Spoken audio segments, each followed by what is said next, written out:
इस कहानी की शुरुआत होती है मेक्सिको की एक गुफा से, जहां कुछ रिसर्चर्स एक ऐसे रहस्यमय जीव की तलाश कर रहे थे जिसे आज तक सिर्फ किस्से कहानियों में ही सुना गया था। तभी उन्हें वहां किसी के होने की हलचल सुनाई देती है और जब वो उस आवाज का पीछा करते हैं तभी उन्हें एक नीला पंख वहां मिलता है जो कि उस रहस्यमय जीव का ही था। जिसके बाद उनमें से एक रिसर्चर सीधा उस गुफा से बाहर आकर अपने बॉस क्विन को उस पंख के बारे में बताता है, जिसे देखकर क्विन बहुत खुश हो जाता है क्योंकि अब शायद उनकी सालों की मेहनत का फल उसे मिलने वाला था। जिसके बाद वो अपने साथियों के साथ उस जीव को ढूंढने उस गुफा में वापस जाता है, जहां हम देखते हैं कि कुछ देर और ढूंढने पर क्विन को वहां एक जानवर का बच्चा दिखाई देता है जो कि उसी प्रजाति का जीव था जिसकी वो तलाश कर रहा था। और जैसे ही क्विन उस बच्चे को पकड़ने की कोशिश करता है तभी वहां उस बच्चे की मां आ जाती है, जिसके बाद वो क्विन पर हमला करके अपने बच्चे को लेकर उस गुफा से बाहर तेजी से भागने लगती है कि तभी पीछे से क्विन उस जानवर पर फायर कर देता है, जिसकी वजह से उस जानवर के एक तरफ का पंख बुरी तरह जल जाता है। लेकिन इसके बावजूद वो जानवर उस गुफा से बाहर आकर अपने बच्चे को लेकर वहां से भाग जाती है। लेकिन पीछे से क्विन भी गुफा से बाहर आकर अपने साथियों के साथ गाड़ी में बैठकर उस जानवर का पीछा करने लगता है, जिसके कुछ देर बाद हम देखते हैं कि क्विन की गाड़ी रास्ते में फंस जाती है, जिसकी वजह से वो जानवर उनकी नजरों से ओझल हो जाता है।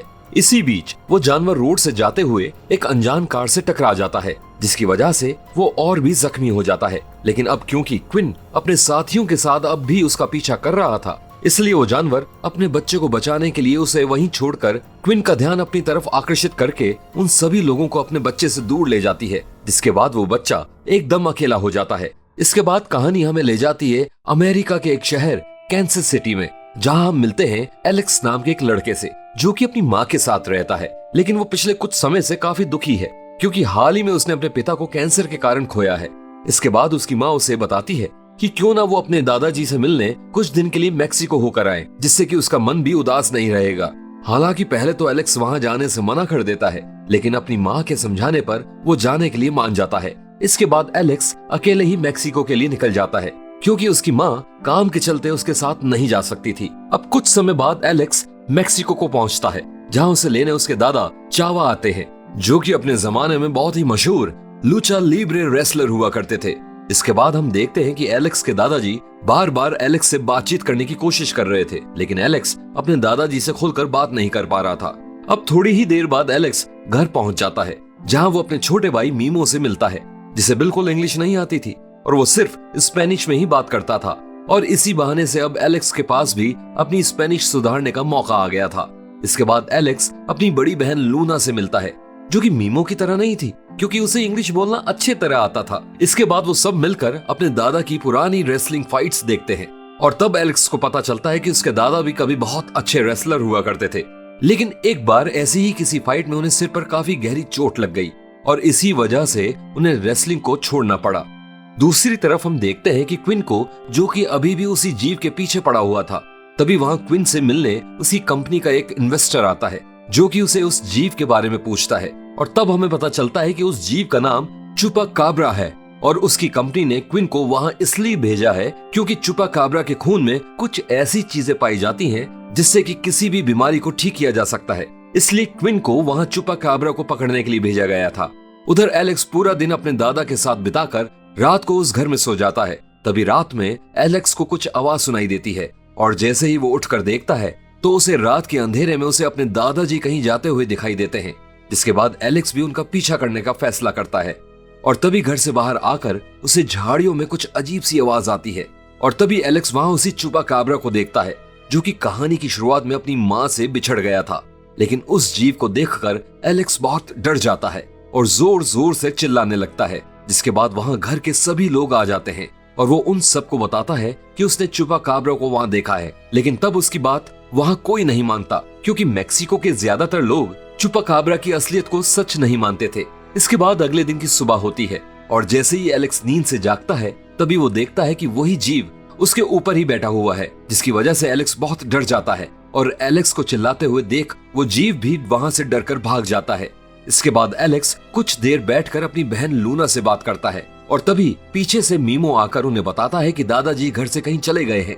जिसके बाद वो तीनों मिलकर अपने दादाजी को ढूंढने गाड़ी से निकल पड़ते हैं, जहां रास्ते में लूना एलेक्स को बताती है कि सर पर चोट लगने के बाद से दादाजी की याददाश्त काफी कमजोर हो गई है और वो कभी कभी अचानक से सब कुछ भूल जाते हैं। दूसरी तरफ हम देखते हैं कि क्विन अपनी टीम के साथ अब भी उस चुपाकाब्रा को ढूंढने में लगा हुआ था। तभी ढूंढते ढूंढते उसे एक जगह पर पड़ी एक गाड़ी की नंबर प्लेट मिलती है और ये वही जगह थी जहां कहानी की शुरुआत में उस चुपाकाब्रा की मां का एक्सीडेंट हुआ था। उधर कुछ देर ढूंढने के बाद आखिरकार लूना को दादाजी एक सड़क के किनारे पर चलते हुए दिखाई दे जाते हैं, जिसके बाद वो सभी अपने दादाजी को अपने साथ वापस घर ले आते हैं। घर पहुंचने के बाद एलेक्स फिर से लूना को ये बताने की कोशिश करता है कि उसने उस रात को चुपाकाब्रा को भी देखा था और उसे तो ये भी शक था कि कहीं दादाजी भी उस जीव के बारे में पहले से ही तो नहीं जानते हैं। लेकिन लूना को एलेक्स की किसी भी बात पर कोई यकीन नहीं था। इसके बाद हम देखते हैं कि एलेक्स घर के पीछे बने स्टोर रूम के पास बैठा था। तभी उसे वहां एक बार फिर से वही चुपाकाब्रा दिखाई देता है, जो कि एकदम से एलेक्स के पास आ जाता है और तब एलेक्स को पता चलता है कि वो जीव बिल्कुल भी खतरनाक नहीं है। जिसके बाद एलेक्स उसके लिए घर से खाना भी लेकर आता है और वो दोनों पूरी रात खेलते हैं और बातें करते हुए वहीं सो जाते हैं। जिसके बाद अगले दिन की सुबह होती है, जहां हम देखते हैं कि मीमो एलेक्स को ढूंढता हुआ वहां आ जाता है और तब मीमो पहली बार चुपाकाब्रा से मिलता है। जिसके बाद एलेक्स उन दोनों की दोस्ती करवाता है। तभी वहां अचानक से लूना भी आ जाती है। हालांकि पहले तो लूना भी उस जीव को देखकर डर जाती है, लेकिन कुछ ही देर में लूना को भी वो जीव अब अच्छा लगने लगा था। और अब सबसे आखिर में वहां आते हैं दादाजी और तब हमें पता चलता है कि दादाजी पहले से ही चुपाकाब्रा के बारे में जानते थे और कहानी की शुरुआत जिस गाड़ी से चुपाकाब्रा की मां टकराई उसे दादाजी ही चला रहे थे। जिसके बाद वो उस जीव को वहां अकेला देखकर अपने साथ घर वापस ले आए थे। इस सब के बाद वो सारा परिवार मिलकर उस जीव को अब से चुपा बुलाना शुरू कर देते हैं और ये दादाजी उन सभी बच्चों को ये बताते हैं कि उन सभी को मिलकर उस जीव की किसी भी खतरे से रक्षा करनी होगी। तभी वहां क्विन अपने असिस्टेंट के साथ पहुंचता है। जिसके बाद वो दादाजी से उस चुपाकाब्रा के बारे में पूछता है और जब दादाजी उसे कुछ नहीं बताते तो मजबूरन उसे वहां से जाना पड़ता है। लेकिन अब तक क्विन को दादाजी पर पूरा शक हो चुका था कि हो ना हो दादाजी कुछ तो उससे छुपा रहे हैं। इसके बाद हम देखते हैं कि दादाजी एलेक्स को रेसलिंग करना सिखाना चाह रहे थे, लेकिन एलेक्स को रेसलिंग में कोई भी इंटरेस्ट नहीं था। लेकिन जब बार बार दादाजी एलेक्स को चिढ़ाने जा रहे थे, तभी एलेक्स गुस्से में आकर दादाजी को जोर से धक्का दे देता है और तभी जोर से गिरने की वजह से दादाजी वहीं बेहोश हो जाते हैं। जिसके बाद लूना वहां डॉक्टर को बुलाती है और डॉक्टर दादाजी का इलाज करता है और उस डॉक्टर के वहां से जाने के तुरंत बाद वहां के सभी बच्चों को घर के स्टोर रूम से कुछ आवाज आती है। जैसे ही वो वहां जाकर देखते हैं तब उन्हें पता चलता है कि क्विन वहां पहुंचकर चुपा को पकड़ने की कोशिश कर रहा है। जिसके बाद वो सभी बच्चे मिलकर क्विन को रोकने की कोशिश करते हैं, लेकिन इसके बावजूद क्विन चुपा को बेहोश करके वहां से ले जाने लगता है। तभी एलेक्स अपने दादाजी के पास जाता है और बताता है कि क्विन उस जीव को जबरदस्ती वहां से ले जा रहा है और तभी हम देखते हैं कि दादाजी उस समय एकदम से सब कुछ भूल चुके हैं और उन्हें उस समय कुछ भी याद नहीं है। यहाँ तक कि उन्होंने एलेक्स को पहचानने से इनकार कर दिया था। जिसके बाद एलेक्स बड़ी ही चालाकी से अपने दादाजी को समझाता है कि उनका एक दुश्मन उनसे रेसलिंग करने के लिए बाहर खड़ा है। जिसके बाद दादाजी बाहर आकर क्विन पर हमला कर देते हैं और कुछ देर बाद लूना और बाकी सभी लोग उस जीव को अपने साथ गाड़ी में बैठाकर वहां से दूर ले जाते हैं। जिसके बाद पीछे से क्विन भी बैकअप के लिए अपने साथियों को वहां बुला लेता है और वो सभी मिलकर उनका पीछा करना शुरू कर देते हैं। उधर दादाजी उन सभी को बिल्कुल उसी जगह पर लेकर जाते हैं जहां उन्हें चुपा पहली बार मिला था और तभी हम देखते हैं कि चुपा वहां से एकदम कहीं भागने लगता है, जैसे कि उसे पता हो कि उसका घर वहां से आसपास ही है। जिसके बाद एलेक्स और बाकी सभी लोग भी चुपा का पीछा करते हैं। कुछ ही देर बाद चुपा एलेक्स को एक पहाड़ी के कोने तक ले आता है और देखने से तो ऐसा लग रहा था कि सामने वाली पहाड़ी पर ही शायद चुपा का घर था और इन दोनों पहाड़ियों के बीच एक छोटा सा पुल था जो कई सालों पुराना था और उसकी हालत भी कुछ ठीक नहीं थी। खैर किसी तरह उस पुल को पार करके चुपा वहां से चला जाता है। तभी हम देखते हैं कि पीछे से वहां एक बाघ आ जाता है, जिससे डरकर मजबूरन एलेक्स भी उस पुल पर चढ़ जाता है। लेकिन तभी वहां पीछे से दादाजी भी आ जाते हैं और उस बाघ को किसी तरह डरा धमका कर वहां से भगा देते हैं। लेकिन इसी बीच वो पुल टूट जाता है और एलेक्स वहीं फंस जाता है और एलेक्स को खतरे में देखकर चुपा तुरंत एलेक्स के पास पहुंचता है।